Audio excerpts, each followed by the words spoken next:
of people noisily chewing. I don't love to hear other people eating, but it doesn't disrupt my whole day. So why is it that 23andMe think that it likely does?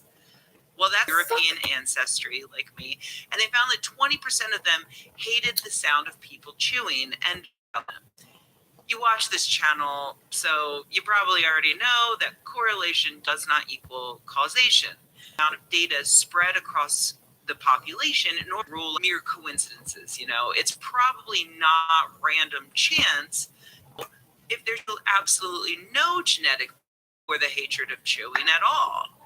Why? Well, because when identifying correlations, geneticists tend to start one assumption. People choose as a population with a potential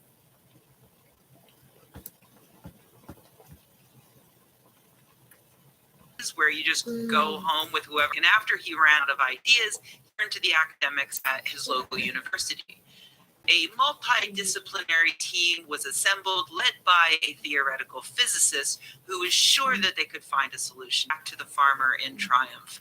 I have the solution, he announced proudly, but it only works on a spherical cow flying through a vacuum.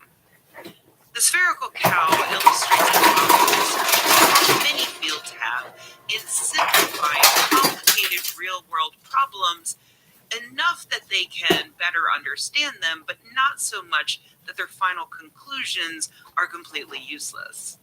In the case of population genetics, mate selection is an overwhelmingly complicated variable. Preferences differ across cultures and across individuals. People might choose mates based on physical traits, social skills, finances, education, sense of humor, or, according to my aunt, the ability to make a really great pie. Oh, you don't want to learn your grandmother's apple pie recipe? Well, good luck ever finding someone to love you. The issue is so complex that to do anything in the field without you can smooth out any variations caused by humans and their pesky preferences for who they have kids with. All of this brings me to this latest study, which wondered exactly how it lies on the assumption that it doesn't affect much. You might get an idea of their findings in the title, published this month in Science. Cross-trait assortative mating is widespread and inflates genetic correlation estimates. There's an open access preprint of the paper available, but let me warn you that if you're a geneticist and super into data, it's pretty dense. So instead, I recommend this article written by the lead authors for the conversation. Here's the basic premise. Let's say there are a bunch of dinosaurs and they have short or long horns and either scaly or smooth backs, both traits that are controlled by their genetics. Let's say we find a large population of dinosaurs that all share the genes for both long horns and scaly backs. So we assume 23andMe, we learn things like dinosaurs with long horns are also more likely to have scaly backs. But that's only if we assume that dinosaurs mate indiscriminately. If we go out to dinosaur nightclubs or dig into the data on Dino Tinder, we might learn that for some reason, dinosaurs who have long horns just prefer to mate with dinosaurs that have scaly backs, and vice versa, meaning that their offspring is likely to have long horns and scaly backs, even though genetically speaking, those two things have nothing to do with each other. Now, that's obviously hypothetical because dinosaurs don't have Tinder, but we can imagine this out over on Twitter. Maybe men with college degrees are more likely to prefer tall women for some reason. At which point, genetic variants affecting height become correlated with genetic variants affecting education. Or maybe redheaded women tend to prefer sad emo boys. Or maybe people with autism are more likely to prefer to be in relationships with other neurodivergent people. So study was specifically looking at how much genetic correlation can be explained by this otherwise ignored mate selection process. And their conclusion is a whole hell of a lot. Some studies that previously found correlation between genes can be completely explained by this mating style alone. The authors write, in our study, we examined cross-trait assortative mating, whereby people with one trait, for example, being tall, tend to mate with people with a completely different trait, for example, being wealthy. From our database of 413,980 mate pairs in the UK and Denmark, we found evidence of cross-trait assortative mating for many traits. For instance, an individual's time spent in formal schooling was correlated not only with their mate's educational attainment, but also with many other characteristics, including height, smoking behaviors, and risk for different diseases. We found that taking into consideration the similarities across mates could strongly predict which traits would be considered genetically linked. In other words, just based on how many characteristics a pair of mates shared, we could identify sampling any DNA. Now, they're not completely crossing out the past few decades of research that link certain genetic traits. They point out that some trait pairs have so much evidence going for them in terms of correlation that it can't be explained by assortative mating, like how depression and anxiety go hand in hand, as do bipolar disorder and schizophrenia. But their point is that this mostly ignored factor needs to be considered going forward as we improve our ability to examine the human genome and its effect on our health. It might not matter much to me whether my eye color, earlobe shape are genetically linked, but it does matter to the future of medicine as researchers discover new ways to treat and prevent diseases linked to our genes. And it's also worth noting, the next time you hear news about something like, if your index finger is longer than your ring finger, you're more likely to get skin cancer or whatever.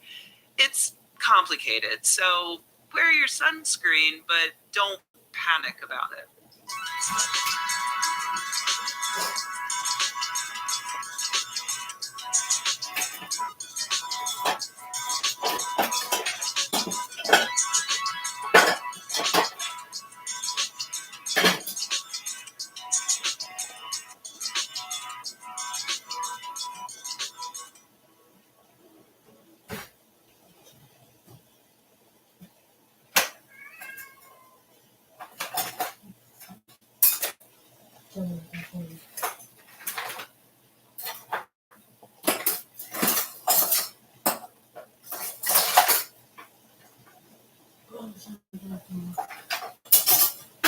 Another cat or a child.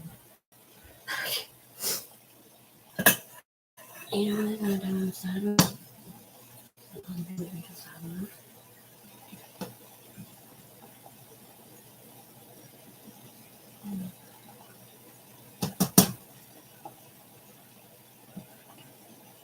I learned something important last week. I learned that you, gentle viewers of this channel, really, really love your painkillers. Maybe too much? Who's to say? Not me. So, yeah, my video on rainbow fentanyl a little while ago, in that video, I dropped a little aside about how Tylenol, aka acetaminophen, is a trash drug that is basically no better than placebo and has the bonus effect of killing about 500 Americans every year. Really? This is a little nugget of information. I appreciated having learned that fact. But you guys, many of you were not appreciative, and in fact, you were very sure that I was wrong. MJL wrote, it's a really useful drug clinically. I'm not sure where the trash drug notion comes from. Yes, it's toxic in high doses, but a lot of drugs are. It's a lot better and safer than ibuprofen and other mild pain relievers. And Sunya Vadin writes, the problem for its effectiveness is when it's used for stuff it's not indicated for. If you need a broad, over-the-counter analgesic, ibuprofen all the way. If you need something specifically to target, for example, acute migraine symptoms, you want paracetamol. Its specificity is why it won't work for things like inflammatory pain, musculoskeletal pain, etc. I think it's mostly a problem of confusing people over what it's for with marketing. It is, however, useful for enhancing the effects of other analgesics taken in combination with it. Due to its, it feels effective to me even on supposed inflammatory. I've heard that it doesn't work from a medical scientist, but I think perhaps the mechanism is not understood and needs more research. I reckon in this case, placebo is used to hand wave away something we don't understand. That's just a small handful of objections. Alongside, there were some very polite requests asking me to do a video about it. So here is that video. I regret to inform you that all the commenters I just read are wrong. Sorry. First, let me point out that something working for you does not mean that it can't be a placebo. That's part of the definition of a placebo. Let's go over it really quickly with an imaginary situation. Let's say that I have a pill that I think can fix a headache. So to test it, I take 200 people with headaches and I give 100 of them my pill. And I give the other 100 people a sugar pill. And then I wait 2 hours and I ask them if their headaches cleared up. And 59 of the 100 people who took my pill say it absolutely worked for them. Their headaches are gone. So that's not bad, right? My pill helped more than half of the people who took it. That's you, by the way. You were in that group, and now you are a lifelong consumer for my pills. Thank you much for your business. But hold on. What happened to the other group that took the sugar pill? Well, in that group, 49 of the 100 people who took the sugar pill say that the sugar pill helped their headache go away. They love it. They're wondering where they can go buy more for future headaches. They are lifelong customers of that pill. So that means my pill did do better, but only by 10 people out of 100. So instead of my pill being 59% effective, it's actually only 10% effective. So does that make sense? My pill worked, but only a little bit better than placebo. Now for a fun reveal, I lied. I didn't make that example up. Those are the actual statistics found in a Cochrane review that tried to figure out if Tylenol actually helps with tension headaches. I've talked about Cochrane before. To catch you up, they are a British nonprofit that provides gold standard systematic reviews and meta-analyses that serve to sum up the current science on a particular topic. And yeah, in this case, they found that only 10 out of 100 people saw any benefit that could reasonably be attributed to Tylenol. That was across 23 studies that included Cochrane review, only helped 7 out of 100 people for headaches. So, also not great. That's just tension headaches, of course. Tylenol might do a little bit better for people with migraines, at least according to studies funded by McNeil Consumer Healthcare. That's the Johnson & Johnson subsidiary that makes Tylenol. I'm not being specific to how Tylenol works on migraines that were done by anyone other than McNeil Consumer Healthcare. But yes, according to a McNeil Consumer Healthcare paper, 52% of patients who took Tylenol got migraine relief compared to 32% of those who got placebo. I did eventually find a systematic review that came from the Mayo Clinic, which found that Tylenol offered a small potential benefit, though they continue to recommend triptans, which are migraine-specific pain relievers, and non-steroidal anti-inflammatory drugs like aspirin, ibuprofen, and naproxen.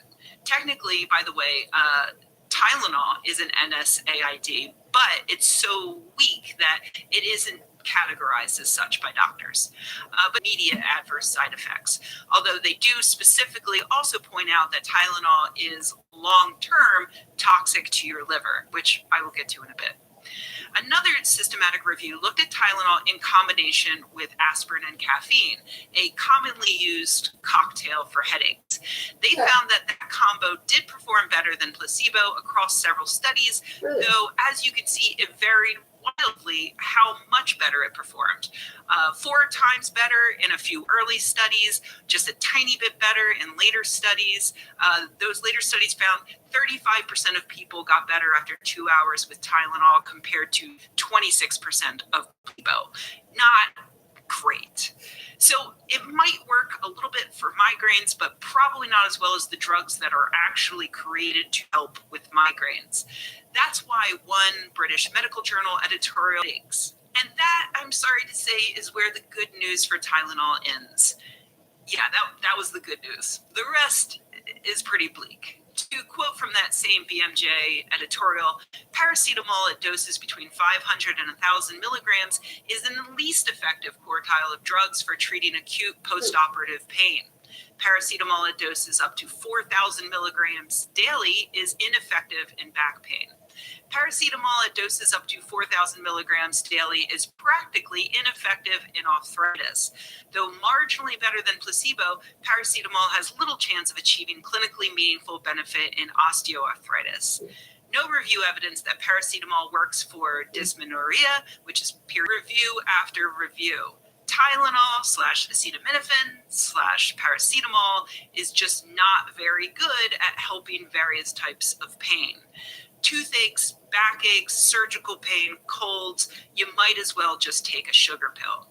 In fact, you would be better off taking the sugar pill because it's safer.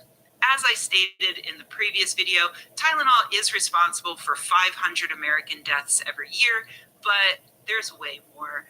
Tylenol overdoses are also responsible for 50,000 emergency room visits and 25,000 hospitalizations each year. The only reason why the number of deaths isn't higher is because quick treatment in the hospital can allow a person to survive even severe liver damage. But you don't have to overdose on Tylenol for it to do damage. In clinical trials in chronic pain, patients taking paracetamol were 4 times more likely to have abnormal results on liver function tests than those taking placebo. Acute liver failure leading to registration for transplantation was twice as common in non-overdose paracetamol-exposed patients than with NSAIDs in a large case population study.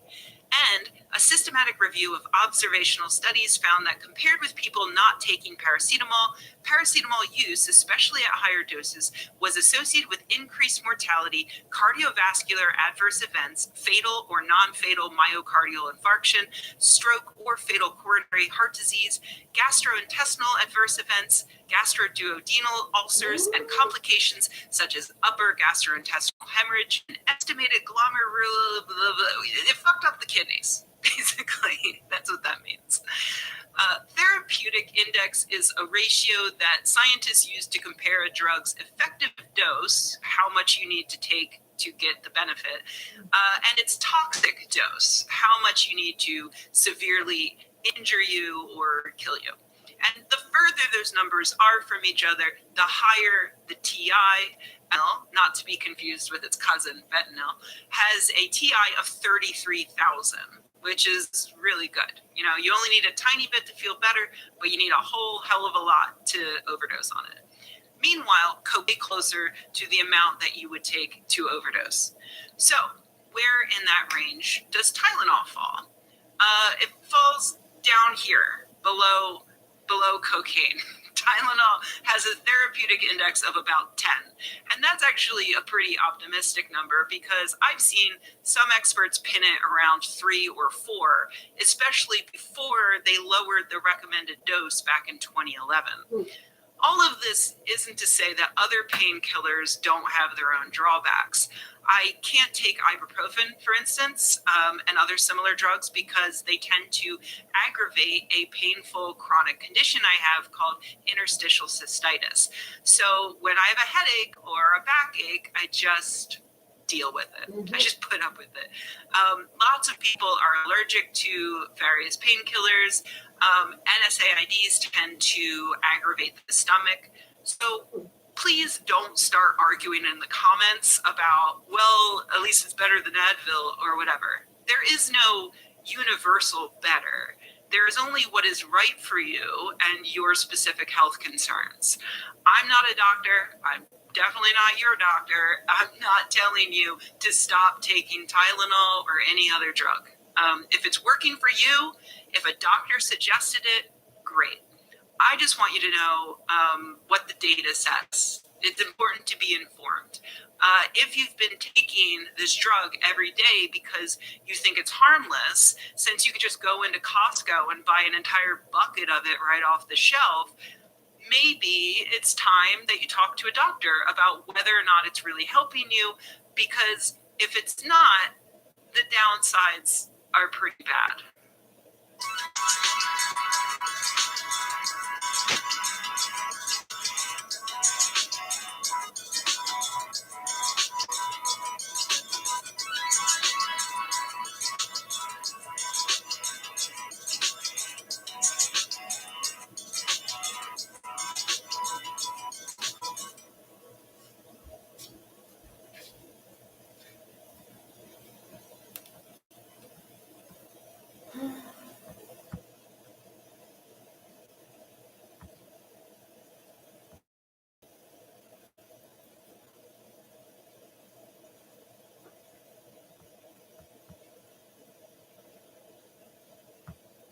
I'd like to revisit a topic of a previous video, and that was when the thieves came and stole the catalytic converter off of the 2005 Honda Element that I just purchased.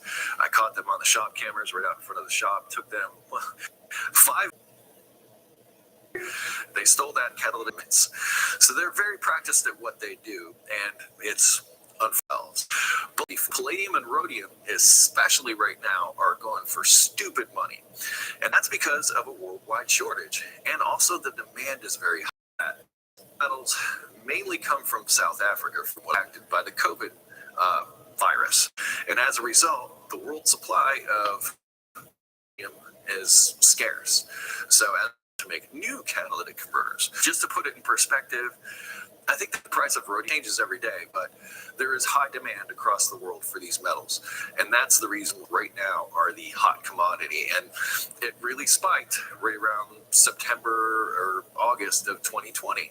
And the reason for that was because, like I said, there was a worldwide shortage of these metals, thus driving up the prices and making them valuable, therefore making them a commodity, enough so that people go out and steal them.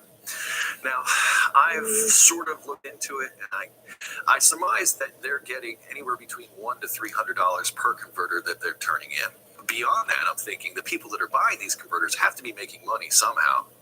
So the $100 to $300 they're giving away, I suspect they're getting paid 2, maybe even 3 times as much of that on their end. So in other words, they're motivated to buy the converters, which in turn motivates thieves to go out and steal them. Once again, thieves are scumbags, but they're not the whole part of this problem in my mind. Part of the problem is the demand, but more importantly, I think it's the people that are buying the converters from these thieves. I mean, think about it. You got a guy that walks in, drops down 10 catalytic converters on the counter, and all of them are cut off like this. Like this is the front pipe to the catalytic converter that they removed from that element that was out in front of the shop. They just cut it off with a sawzall. If you're a scrap dealer or something like that, and you see this, and this person may not obviously be from a repair shop or anything, you're just giving them cash, no questions asked, which, let's face it, I think you know what's going on at this point. And I think you're ignoring it just because you want to put money in your pockets, the same way the thieves are doing it. But then there's another layer to this. So I looked into it, and there are a few catalytic converter recycling plants in California, Southern California. There's also another big one. But what they do is they bring in these batches of catalytic converters, and they process them, and they start with something called CAN, which I thought was kind of interesting. So they take the entire converter. Here's one I took off of, breaks everything apart on the inside. Now, many catalytic converters, in fact, this came from the inside of the one that I just showed you, have a ceramic substrate. This is a ceramic structure on the inside of the catalytic converter, which they take those precious metals, the platinum, palladium, and rhodium, coat the inside of this right here. Cool. One process I saw had this cool, like, magnetic drum that was over the top of the conveyor belt and pulled out all the ferrous metal. None of these metals are ferrous metal, I believe.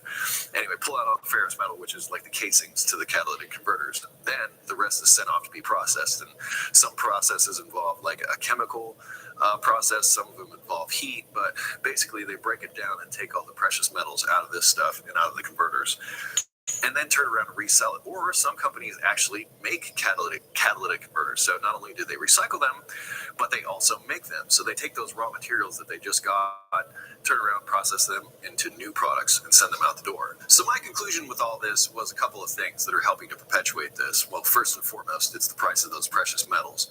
And if there's money to be made, well, unscrupulous people will come out of the woodwork and find a way to take advantage of that.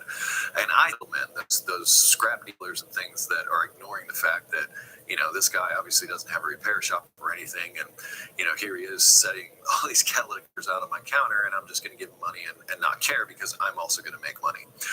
Or it could be even farther than that. It could be organized crime, to where, you know, they have the thieves and the thieves take.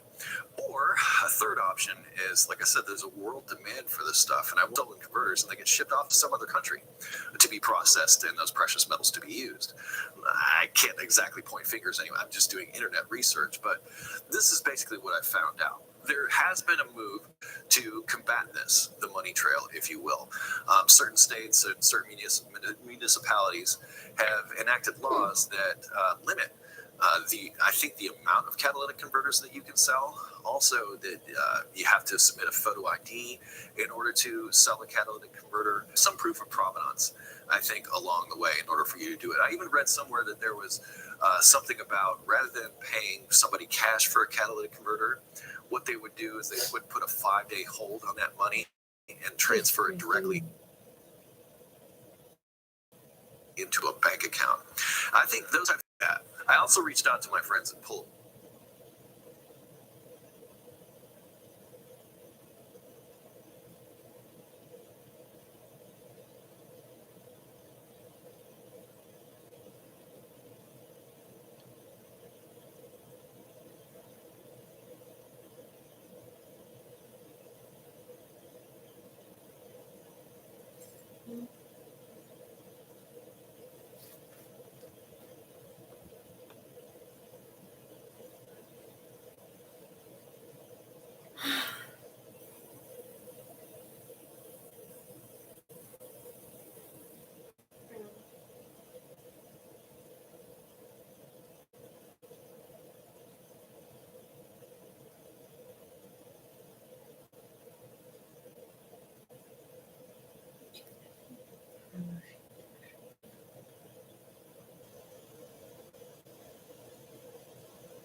And overall, already I am concerned about our capacity writ large, given the significant number of demands around the world. And there's just not enough Canadian forces to be able to do everything.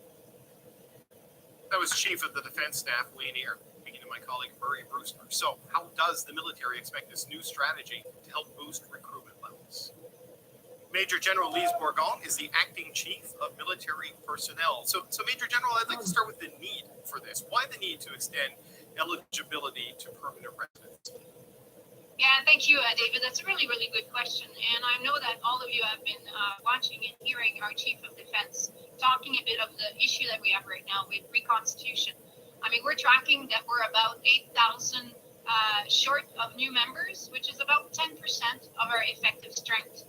We're seeing also that we don't have the number of applicants showing up at our recruiting center or on forces at CA. So far this year, our target was about 5,900 new recruits, and we've only enrolled about 2,800. So 47.5% of our objective this year. So honestly, when we're looking at reconstitution, we looked at every option. And honestly, when you look at permanent residents, we keep talking about, the CAF needs to be a representation of Canadian society. You look at diversity that can enhance our readiness and in turn our operational effectiveness. So the permanent residents are an untapped market that we have not looked into before because they bring important skills and they also bring a lot of diversity, which is what the CAF is after. So you mentioned you're about 8,000 short of a fully constituted regular force of 71,500 members. How many recruits do you hope to get from the permanent resident population? As many as possible. Again, like I said, we're about 48%. Diversity is awesome, skilled applicant, and the permanent resident, and actually a really good story, but permanent resident has been open for 5 weeks, and we've had 2,400, so 2,400 new applicants from permanent residents. So a huge success story here. Okay, one of my questions is going to be, you talked about the importance of diversity and what the permanent resident population of Canada can represent on that front.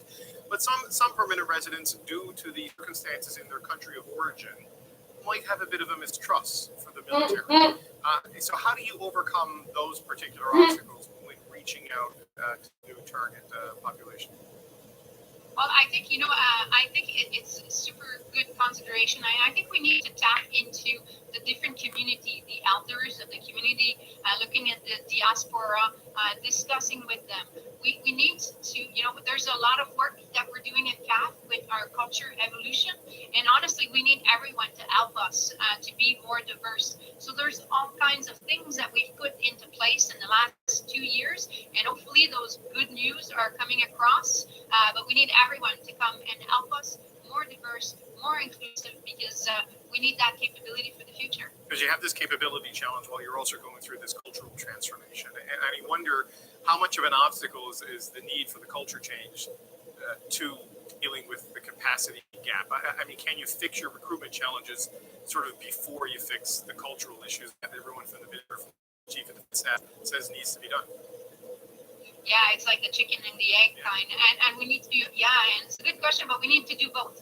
Okay, we need diversity to join the CAF to help us become more diverse and more inclusive, and of course we need all kinds of initiative. And I think we've delivered on a whole bunch of initiatives. Again, the new dress, the new inclusive leadership that we've, the religious and faith that we're showing that the CAF is pushing very hard for everyone join to be valued and respected and be safe in the CAF. So we, that's both sides of the dime that we need to change or evolve our culture, but we need the diversity to help us to get there. So as I understand it, Major General, permanent residents who sign on get priority on the path to citizenship, correct? So is there a minimum number of years of time served and enrolled to sort of trigger that accelerated path to Canadian citizenship?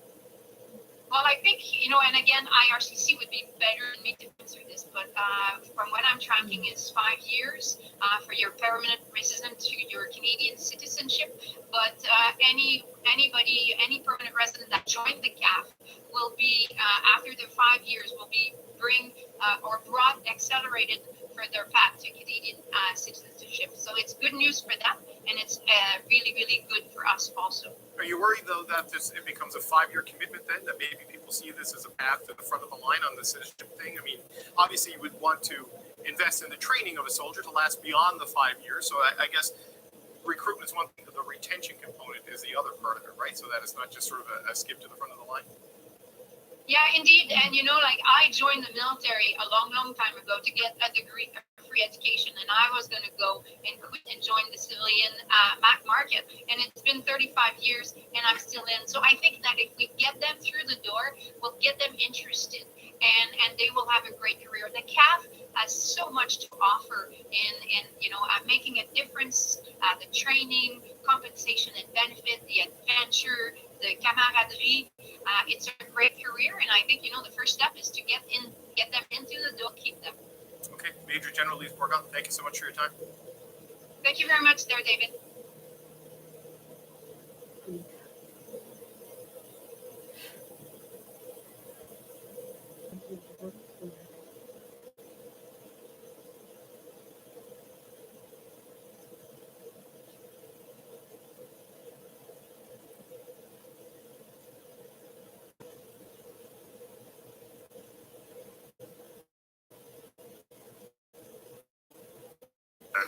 Ended up magnet fishing, telling me I found a bike. But the problem is, I don't have a car, so getting the bike from Fred's place, it's a bit of a task. Kind of like pretty close to the edge of town. Problem is I'm on a bike. Hopefully I can pick it up, take it a little bit of a way home, lock it up for the night, and then come back out here and carry it the rest of the way home. Basically I want to get it shunted towards my road. Okay. So this is the beast that I just got for you.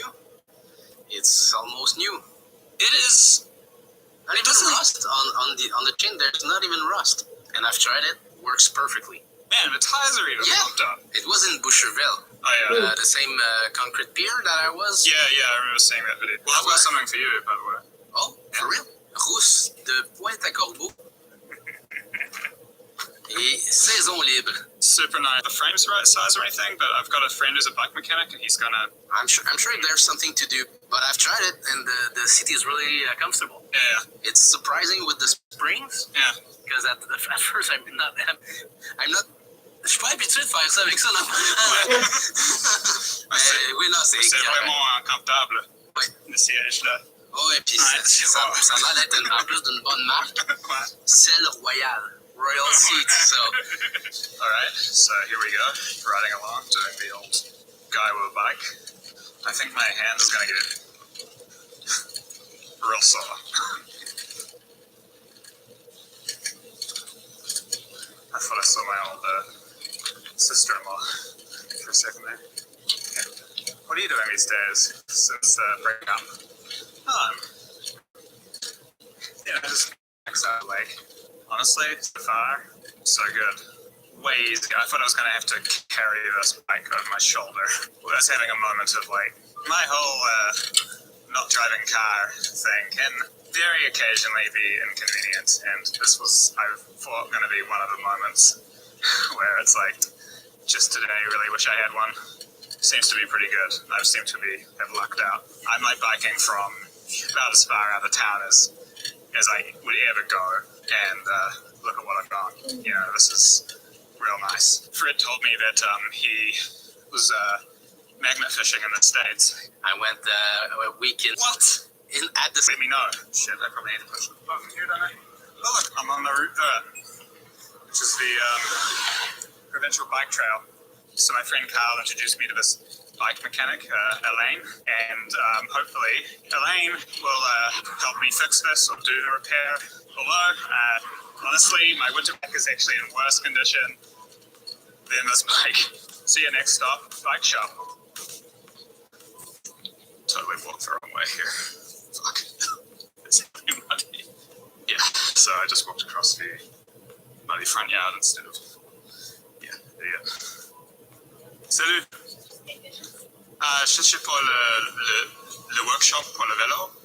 Ah, okay. There we go. It's more like it. Hey man. Hey, how's it going? Yeah, not so bad. You found it. I mean, I went to the wrong side of the belt out of a canal. Like, your first thing would be... First thing would be like, dude, you're going to be in for a bit of a fee. Okay, your bike first, because I suspect that it is in worse condition than a bike that was pulled out of a river. Alright, here's a little game. I've got two bikes. Do I have to guess which one's been in the canal? Yeah, let's go. Alright, let's see if you can guess. I mean, the thing is with the other bike, it's got my lock on it, and my phone thing. Bike number 2.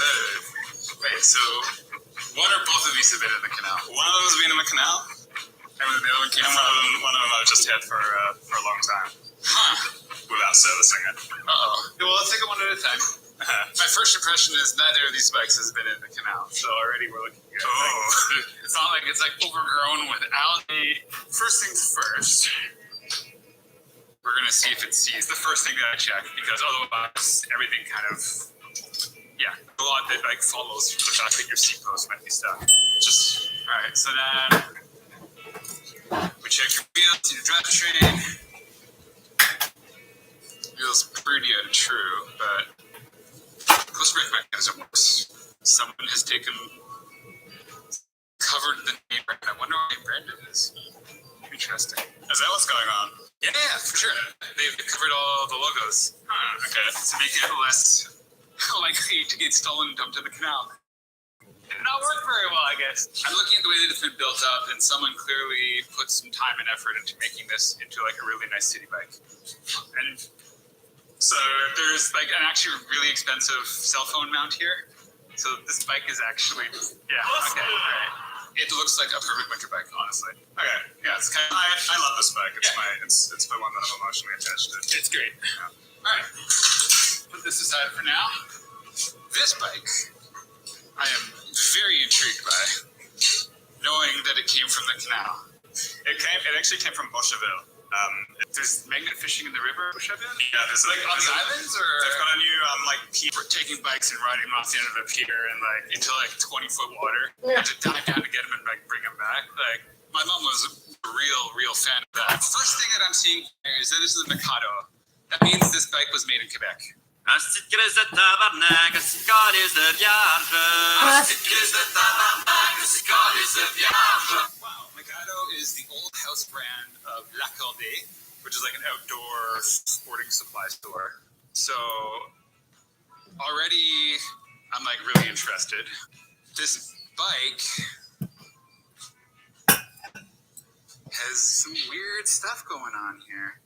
I think that might be a dynamo hub, so that could probably generate electricity if I'm not missing my What? guess. I'm a little bit confused actually. Oh, wait a minute. No, that's an internal hub brake.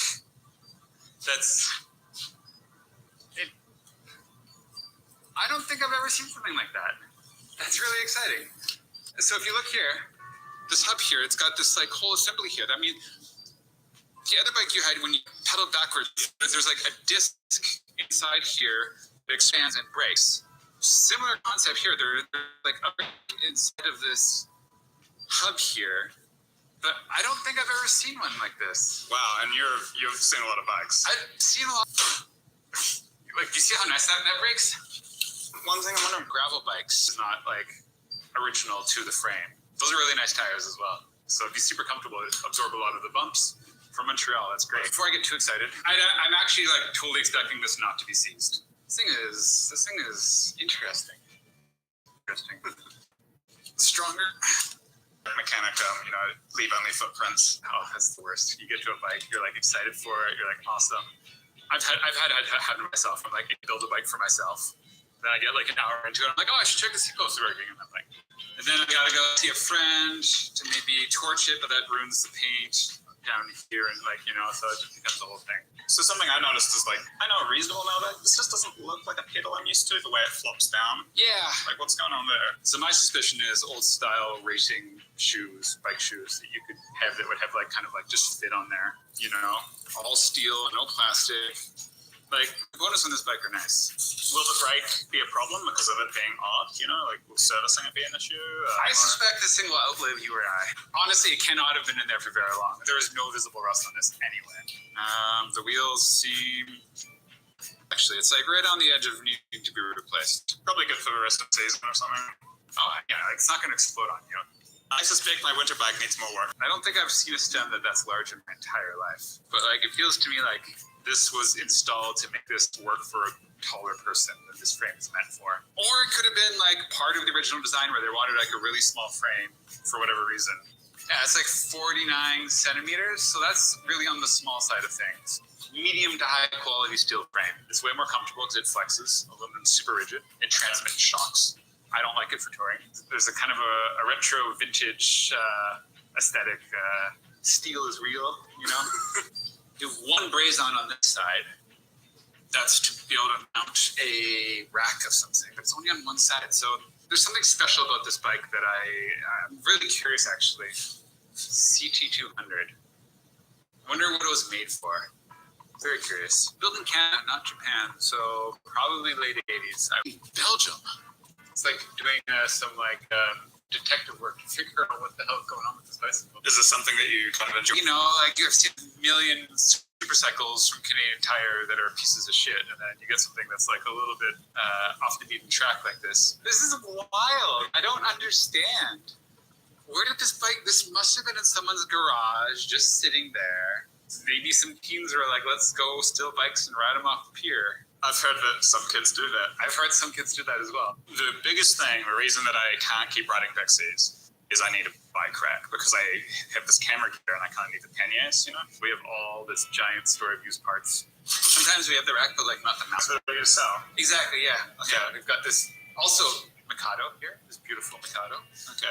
Ready for sale. I'm so glad I know this exists. Now I know. Because I was like, well, I want to buy a used bike. Yeah. So now I can get one. We have a lot of used bikes right now. We haven't been publicizing them very much. Machine canal adjacent. Well-greased posts. Experienced mechanics. Near the part of a Rambo mare to the ruin. Real steel from local 90s brands. Super nice lady who can understand shitty French. A ramp over the mud. 7 reasons pleased to seize your next unseized siege. From Betty, Sarah. Hey, Kelly. He got his bike stolen. And then met someone who does magnet fishing in the canal. And then that person then fished a bike out of the river. Do you want to see the bike? Outside, this is the bike. Right? Yeah, I wasn't expecting this at all. Wow. Have you seen that before? I've never seen that before. It's like an internal. A break. Yeah. It's a pretty intense break. I know. Like it. You could skid like a crazy amount on this fucking wheel. Like, right? Like they put pink on it. Yeah. They like. Yeah. Whoever built this like light bikes. Yeah. They weren't just like a black everything. It's just like, it has some character. And it's a local. Sweet. Cool find. Okay, you want to give a dollar value? Do you want Antiques Roadshow this? I don't know. I tend to just feel like a road bike like this should be like 150. But that's not what it should be. No. You think? Oh my god. And this appeals to the collector though. Everyone should go magnet fishing. Who knows what you're gonna find? All right. Well, good luck with this project. May I disconnect? I'm so impressed that this worked out for you. Yeah. I'm jealous. This bike is legitimately cool. 2 days later, I went back to pick up the bike. Je fais partie d'un vidéo, donc ouais. Ok, à tantôt. Ok, bye bye. What's up, buddy? Good. Yeah, I'm on the same shirt again. I think. Oh no. And now it has a cartridge in it, right? Yeah. So yeah, it was sealed bottom bracket here. I'll make sure. Way more winterproof. This is the bottom bracket. It's all one piece basically, and it's sealed. You had something that we call like the 3-piece one. Yeah, it's too bad you weren't around to film the torching and the removal of all the rusted bits of the other stuff. There's some pretty good stuff there. The fountain of dust powder coming out was pretty impressive. So here, not too much work. I adjusted your gears a little bit. The shifting was a little bit off. Put this rack in. I haven't replaced any parts here. All I've done is replace the seat post. Put aluminum one in that's a little bit taller. You could think about replacing the cable and housing here for the brake, but it's not necessary. I'd say I'd probably spend an hour on this bike. Andre's problems. This has been a serious endorsement of river bikes. Yeah, river bike, like, huge win. Like, between these two, I'll take river bike any day of the week. All right, so all in 183.68. For everything? Yeah. That's so cheap. I'm double checking. Now you're making me question myself. I just want to make sure I got the important labor charges here. Oh, wait a minute. No. Gotta make sure. Right, 218.17. So, if you are in need of bike repairs, very, very fair prices here.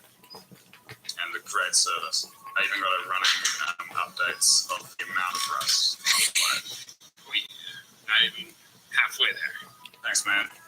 Appreciate that. Thanks for keeping the continuity as well, you know. I just dropped it off this morning.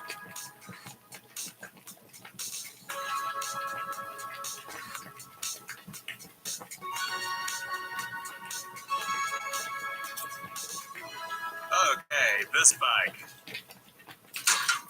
Let me tell you guys, this bike has some problems. It's not for me. This seat makes me sound like a couple of fucking grandparents. And I literally mean that. Last week, you'd known what these were like to ride on, wouldn't have let me leave the shop. So I'm supposed to fucking have these boots that, like, just when I use this bike. That's so not how I would solve that problem. They flop upside down. It's like having two stones in your shoes. When you clean the stone out and come to a river is the brake. Elaine wasn't kidding. Flop down. It skids. People are like, oh, no, you forget that it's doing it, you know? And then it does it to you, and you're like, you fucking bike, you got me again, you know? So it's not usable. So maybe it can be serviced. But for the novelty factor alone, it's just like, okay, I've got a brake that no one else has. But from what I can tell, it doesn't work as well as other people's brakes because I end up just using the brake on the front all the time. So I'm just training myself to use one brake on the bike. From the experience of a bike shop, I'm kind of wondering if I'm riding around in a classic car. It's not really made for what I want it to do, you know? It's like, yeah, that's what you get with a classic bike like this. I could change all these things, but I'm just worried that I'm kind of like, oh, you know, I like this bike, but I want to change the seat, I want to change the pedals, I want to change the brake. You know what I mean? I'm going to change the handlebars so they fit the adapter because I don't like the big handlebars that much. At a certain point, maybe it's not maybe it's not the right bike for you. I got a friend who was a real estate agent, and he always told me that couples would come into houses and they'd be like, oh, they have this thing. We're going to have to repaint the bathroom, and we're going to have to blah, blah, blah. And he'd always be like, no, you don't have to, you just want to. If you have to do those things, just keep shopping. Keep shopping until you find a house that has the things you want, I think what I'm probably going to do with this guy is get the pedals fixed up, maybe do a bike tour on it, and then be like, is that fine? Yeah, okay. Maybe I'll like it for having my bike stolen. Then in the city, people ride in bike lanes. Maybe if I needed to ride to the outskirts of town, I would take this bike so I could get the extra, 20% speed. But for now, I can just ride Vixies and my winter bike, That's a good way to get around. I had a good summer doing that. And now that my winter bike, thanks to this whole experiment, has been fixed up, it's way better than it was. It may not be glamorous. People may be like, oh, you need gears. You can't have tires like that. The reality is, I enjoy it. It's what I want to ride. The only reason I even bought this bike today was because I had to explain why I'm not riding it. Judge me if you will, bike nerds, but I just enjoy my single-speed, hybrid, coaster brakes winter bike, and I like riding it all year. So that's that. Carl was telling me when he first arrived in Montreal, he met you and he was like, this is a Montreal guy. This is what a Montreal guy's like. Yeah. And then when I arrived in Montreal, I met Carl, I was like, this is a Montreal guy. Yeah, Carl's a bit of a Montreal guy. Yeah. He's kind of artisan hipster. Yeah. Now, there's another little another rack up here too, this storage. What we should do just for fun is we've got a bunch of old bikes that we're going to scrap eventually. We should just take them to Boucherville and ride them into the river. We're going to jump them into the river. We'll call you. And be like, hey, we left a bunch of bikes for you. You'll make them so happy. It's a circular economy.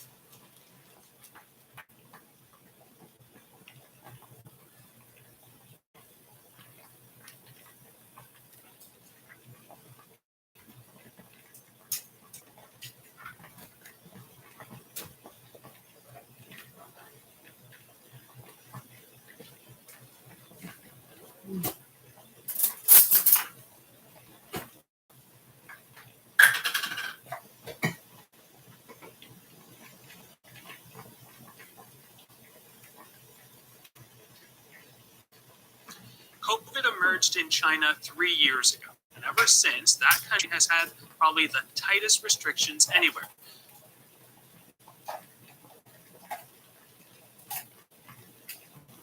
After extraordinary protests, this week the government announced a easing of restrictions. Joining us now to understand the significance of these events, in Boston, Massachusetts, Lynette Ong, professor at the University of Toronto's Asian Institute, Department of Political Science, and Munk School, have written 4 books on China. Welcome to you to both. Thank you. So to set up this conversation, I want to show some video from protests in China from over a week ago. Sheldon, if you don't mind. Crowded in the streets of Shanghai. Protesters in China's largest city crying down with the Chinese Communist Party and down with Xi Jinping. All right, so we can see a crowd, of course, of hundreds in the streets, wearing masks, some holding some signs of some blank white paper as a sign of protest. Jan, I want to come to you first. When you first heard about the anti-lockdown protests that were happening across China, what was your reaction? Well, I was shocked because I was really wondering whether people could get away with it, and as I watched it spread city to city to city. It was just spontaneous outbreaks of people really, really mad at zero COVID. Lynette, I'm going to come to you. You know, the words extraordinary have been used to describe this, unprecedented have been used to describe these protests. I was a little bit surprised, but not entirely surprised, because they have tried that day to implement this COVID policy. That trust has been eroding for 2.5 years. And more recently, since 6 months ago in Shanghai, you have been seeing, clashes between citizens and residents committee, people that they have trusted all these years for security policy. That trust pressure has been building up since the party congress, and when party congress, the 20th party congress is over, people are just looking to unleash the tensions.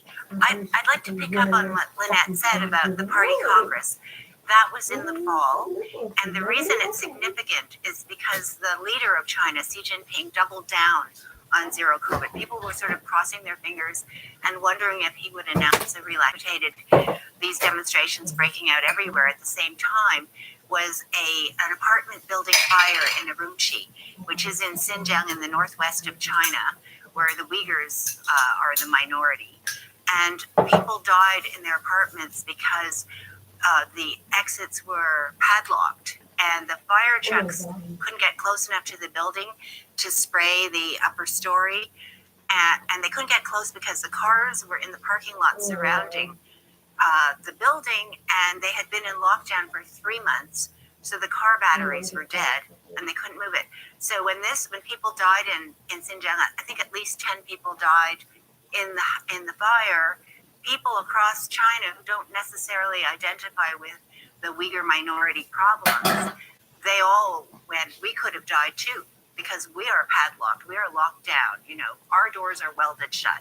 In some cases, they welded the door shut. So this is why people felt very angry and very scared about zero COVID.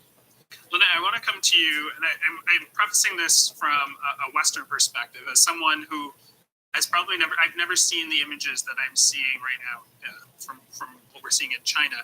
How common is this, or how uncommon is this for protests like this to happen? Is it on such a large scale?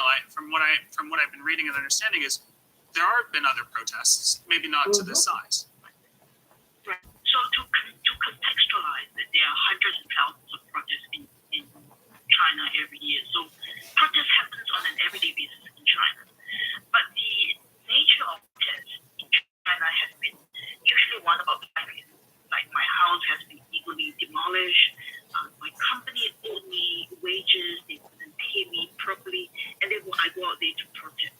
So it's about livelihood and grievance issue. And so I have no reason to collaborate with someone who protests for the same reason in another city, because it's very grievance, very specific. So there is a lot of protest, but there's never been any sustained movement because people see no reason to collaborate with each other. What is actually amazing, really amazing about this range of protests is zero COVID has brought everybody together, which is why we see this cross-regional movement. And, for about a month ago, you see this hundreds of 1,000 workers walked out of Foxconn factories in Zhengzhou in the middle of the night, walk on foot, return to the villages in other parts of Henan province, right? Workers in Guangzhou in southern China. They also protested because their business income has been affected. So these are kind of isolated issues. They don't collaborate, and then you have Fuji fire. And then people felt that could have been me. I could have been burned to fire because fire engine couldn't reach me because of lockdown. So what you need is really an issue that would resonate among people. And zero COVID has evolved into that issue that unites, I think, people across China. But I also want to be careful because the protests happen everywhere. I'm actually going to stay with you. Actually, I have one follow-up question. The Chinese Communist Party has been relying on residents to enforce most of these lockdown measures. You call this in your book the outsourcing of repression. Tell us a little bit about this and sort of how it works on the ground and what it could look like. Sure, because if you imagine repression, if you apply repression to a citizen, it would usually invite resistance and backlash. But the beauty of the Chinese system is, I think the party for a very long time, since the Maoist years, and some would even say that it would get back to the imperial dynasty. What they have done is they have outsourced repression governmentally embedded within the community. Residents committee, community volunteers, people who are your neighbors,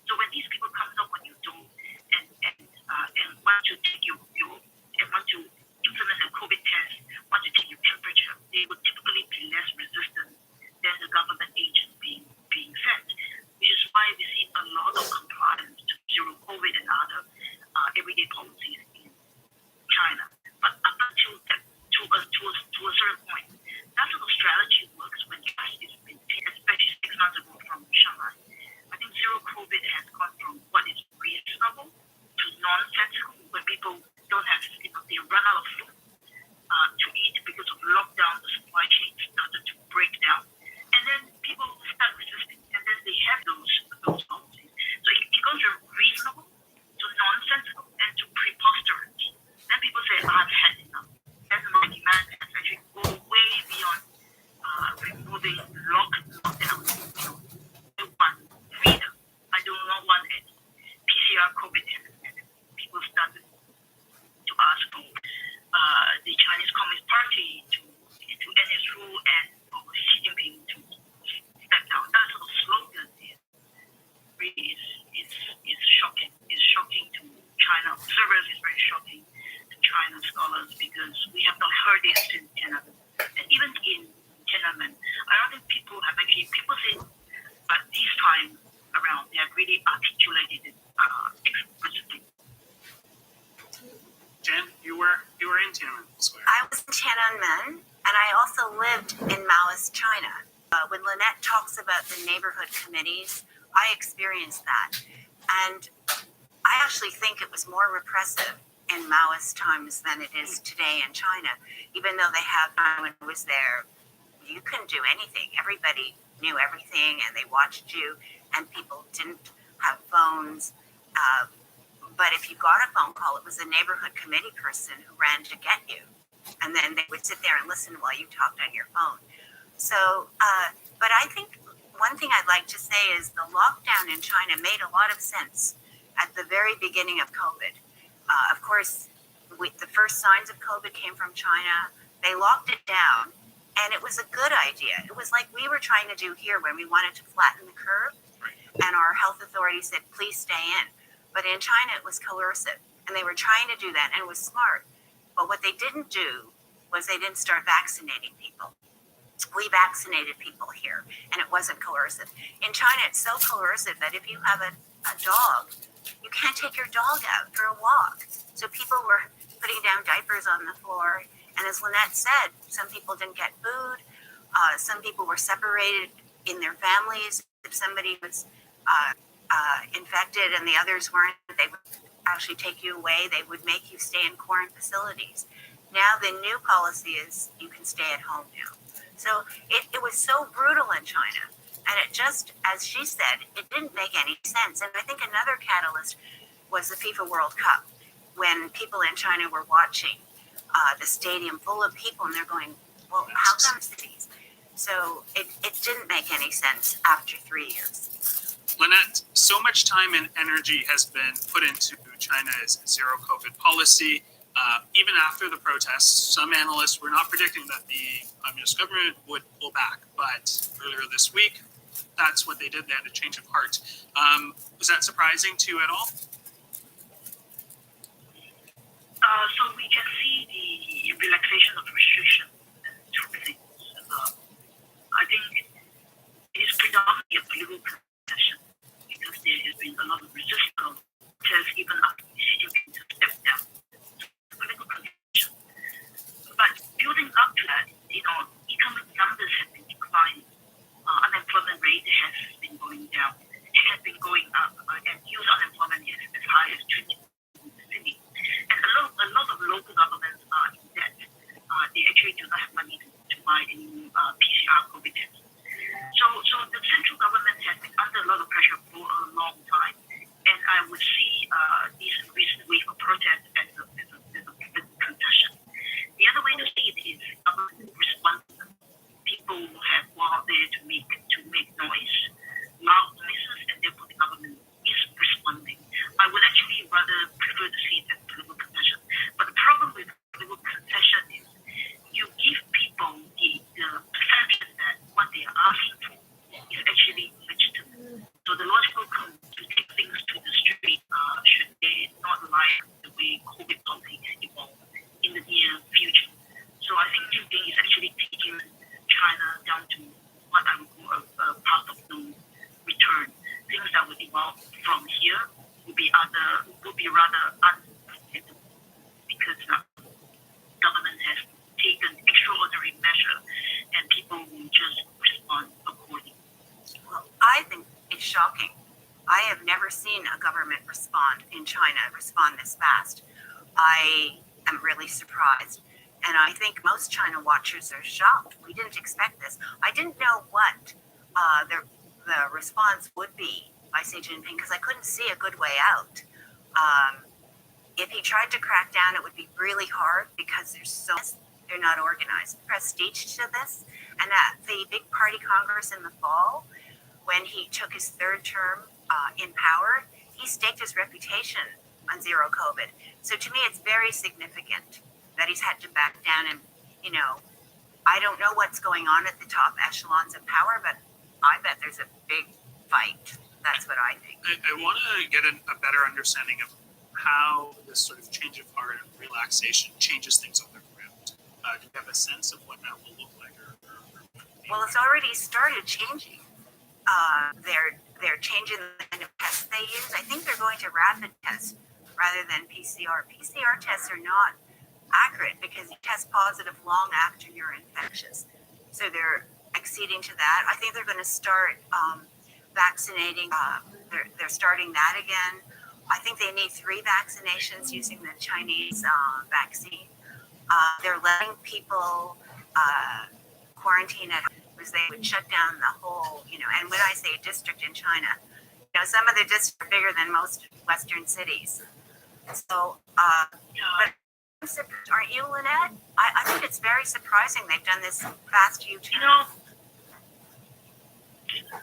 the government is relaxing policies, but its implementation is very uneven across China because it's very much the implementation is localized, and different local governments have different capacity, have different revenue constraints given to relax its restrictions. But I think the most important thing is they are not prepared because vaccination rate is relatively low compared to standard, especially among the elderly, which I think is below 50% for the overall generation. For the overall population, most people have had 2 shots. I think 60-70% of Chinese citizens have had 2 shots. But the elderly, the most vulnerable, less than 50% of them have been vaccinated. And that's because the government has tried it enough. So you wonder why.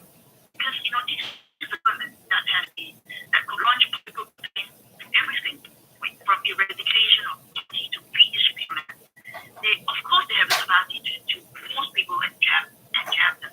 Xi Jinping just hasn't put it as his restriction, but they are resistant to the Western vaccines that are available and not going through with that strategy. Sure. I think, you know, year into the pandemic, COVID has evolved. It was no longer a public health issue, because Xi Jinping has politicized. It has become a political issue. We see low vaccination rate because that hasn't been his priority for the last 2 years, right? So zero COVID has become 2 things. One is showcase the superiority of the Chinese model. He's always pointing to a million deaths in the United States, where Chinese government, the Chinese Communist Party is way far more superior, far stronger capacity to protect Chinese life. And we do it by strict lockdown. And people have been buying into it, you know, very high compliance for 2.5 years into it. Second thing is we need to control people's movement because this is before the 10th Party Congress. Very, very quickly said he wouldn't take a chance in any way, you know. So people abide by this health code. You go into a shopping mall, you enter a school, enter a grocery store, a supermarket, a cinema, you know, any sort of enclosed space, and even take a train, you need to scan your digital health code. So that becomes a way to track people's movement. So, you know, 2 years ago, never a public health issue. Going into a couple of rounds here, and I'm wondering what you think this will play out and look like if so few people are boosted and restrictions. It's really bad. This is what happens when you have, so now they're making the U-turn in a situation where people are not vaccinated.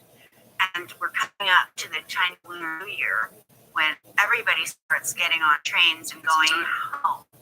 And they're not the same as the Pfizer or the Moderna. It uses a different technology. Going to really that their policy, their zero COVID policy, but we haven't had leaders that dug their heels in and said, this is the way, we're right. They don't have the conditions. They don't have people vaccinated. So I think as a China watcher, I think it's going to be really interesting to watch. But if I was a Chinese person living in China, I'd be really scared right now. All right, we talked a little bit about sort of what this means for Xi Jinping and sort of what, in terms of a strategy or trust level. I want to come to Lynette, because you sort of talked about it, recently secured his third term as Supreme Leader of China. What does this backtracking mean for him? So at the 20th Party Congress, he has been elected for a third term, and he has managed to line up the upper echelons of power with his loyalists. So he looked very, very strong. But behind that strong facade, we have to wonder, because what holds the party elites together, to some extent, really depends on what is happening on the ground. If there's the protest, it would also have implications on elite cohesion. People around him that he surrounds him be questioning my leader is very, very strong. And the recent passing of the former president Jiang Zemin was a powerful figure in the fact that he is the head of the Shanghai Gang.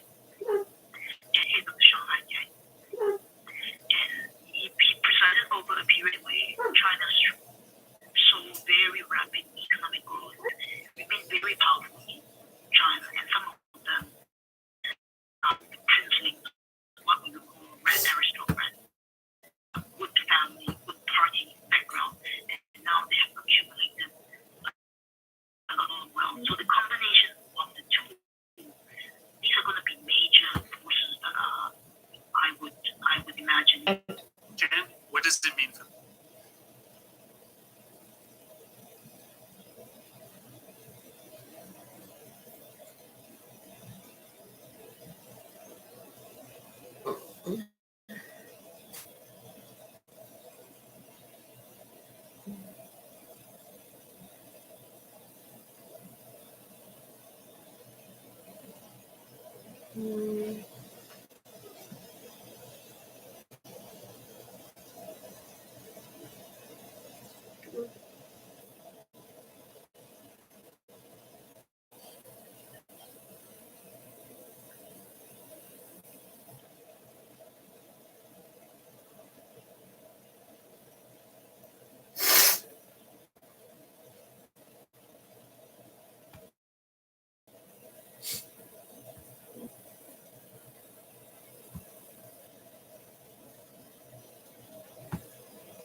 COP 15. I mean, there's 15. I mean, there's been 15 already. Like,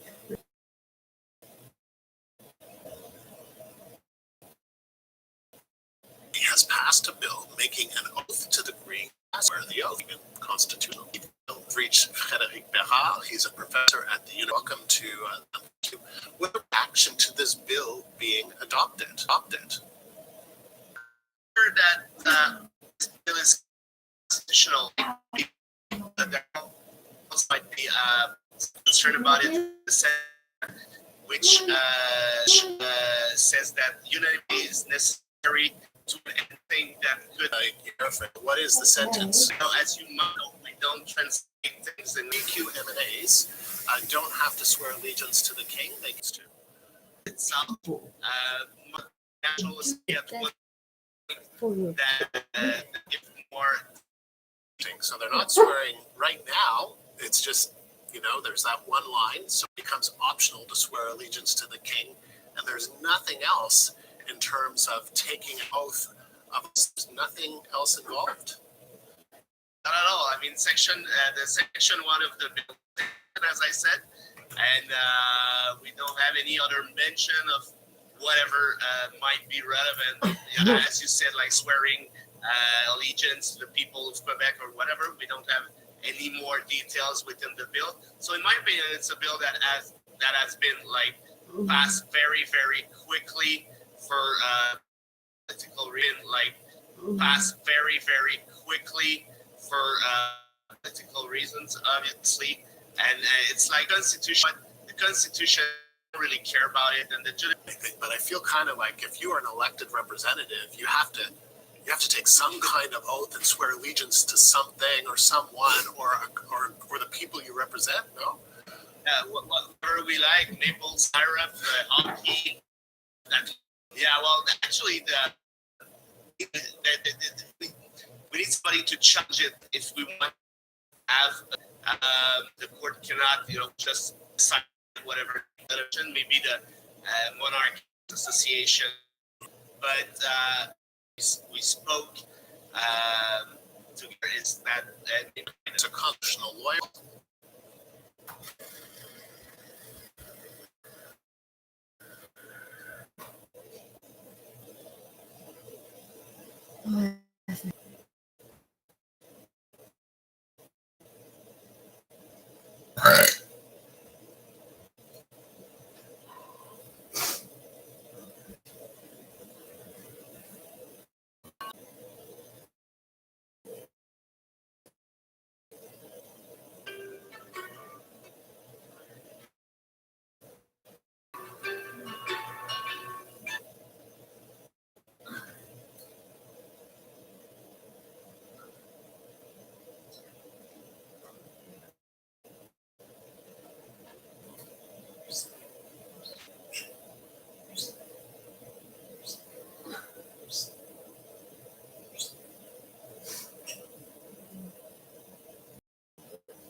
Protests across the state's ongoing COVID-19 lockdowns and other restrictions.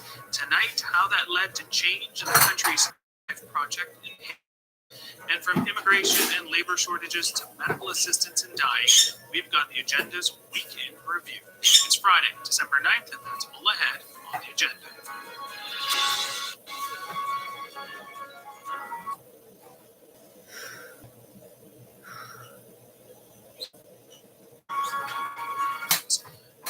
The significance of these events in Boston, Massachusetts. Lynette Ong, professor at the University of Toronto's Asian Institute, Department of Political Science, and Munk School of Global Affairs and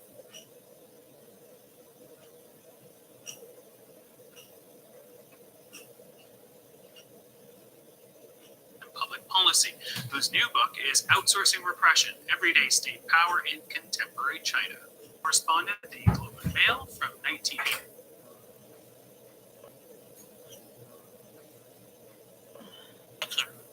So to set up this conversation, I want to show some video from protests in China from over a week ago, Sheldon, if you don't mind. Anti-government.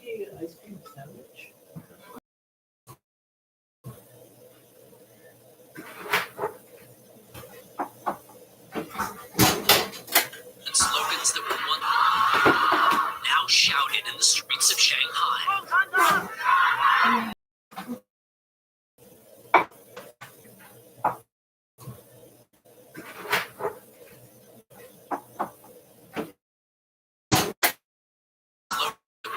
Whisper, now shout of Shanghai.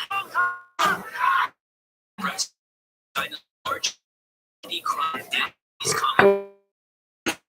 in the streets wearing masks. Heard about the anti-lockdown protests that were happening across China. What was your pockets?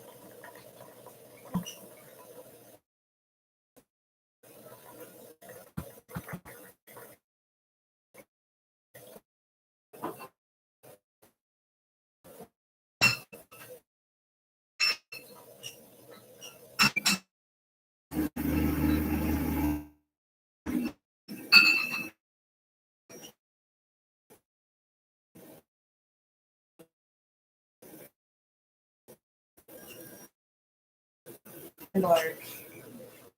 Huh? Around it. That's good. There are wheels.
What?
What's at issue this week? We found that overpayments of It also found millions of dollars of aid sent to ineligible recipients. The Liberal government. So, when money out fast, is there a lesson?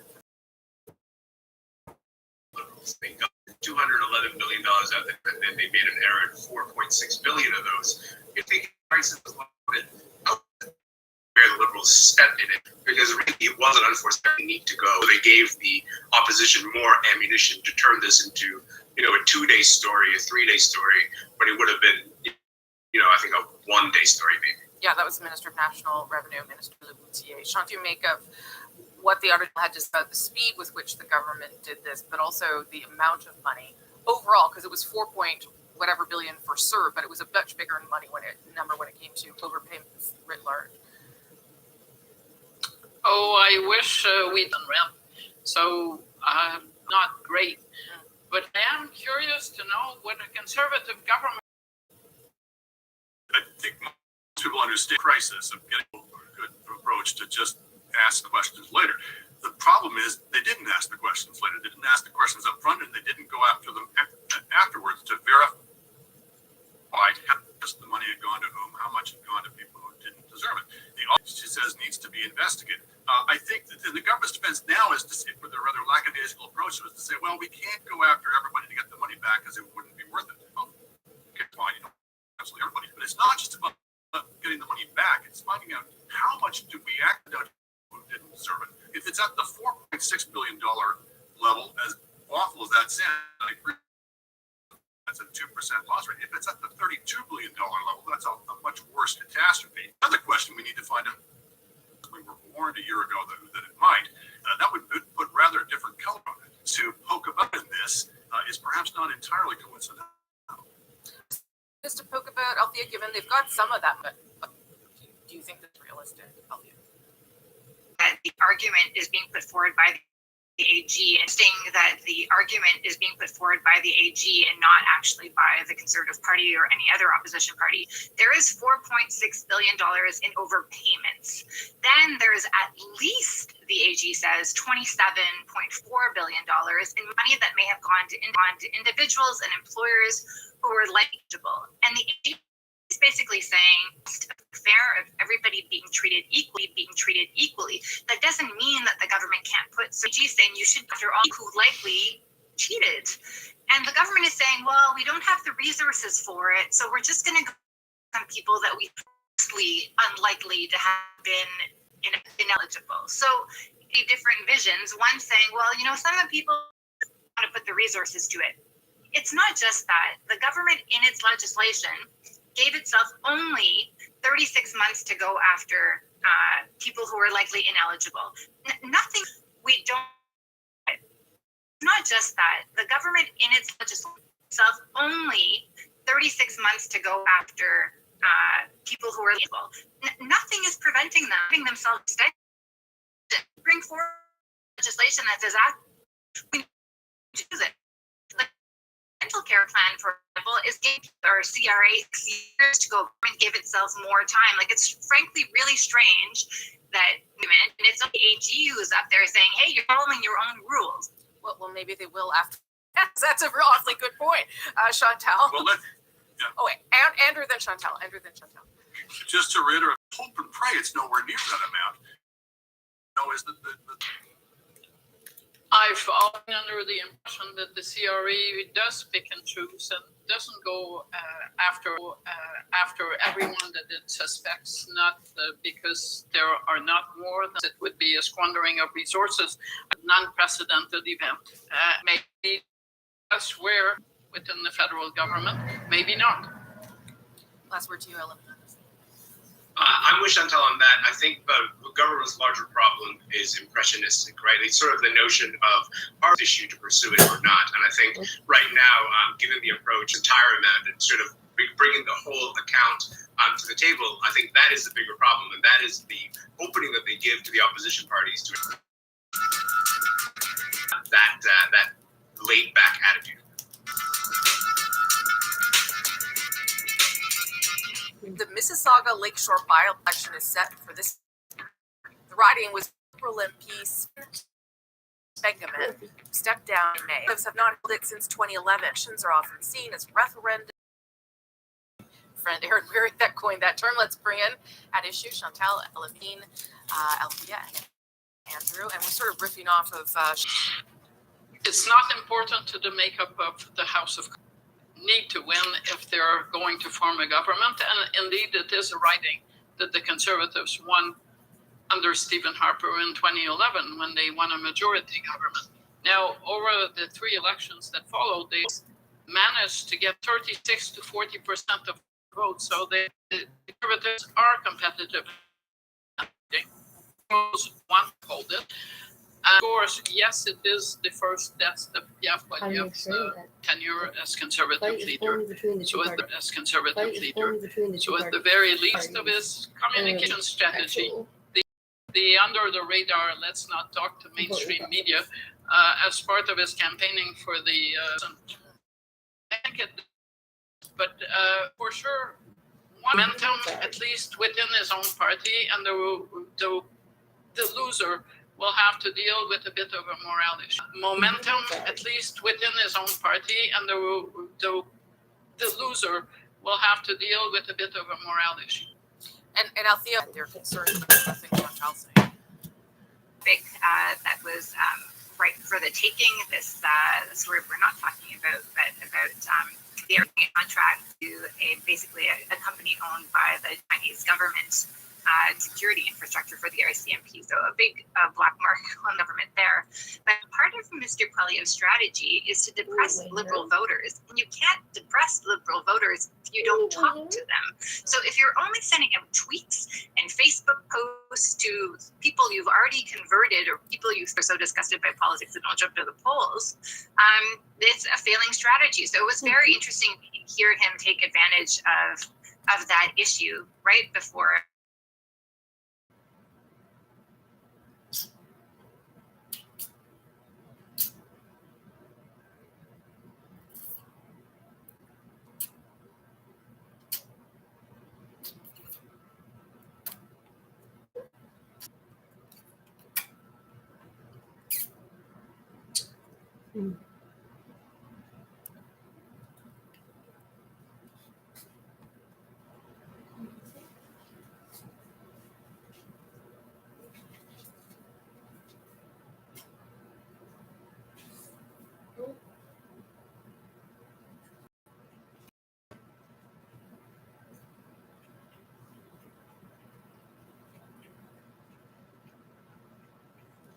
Why are you being stupid?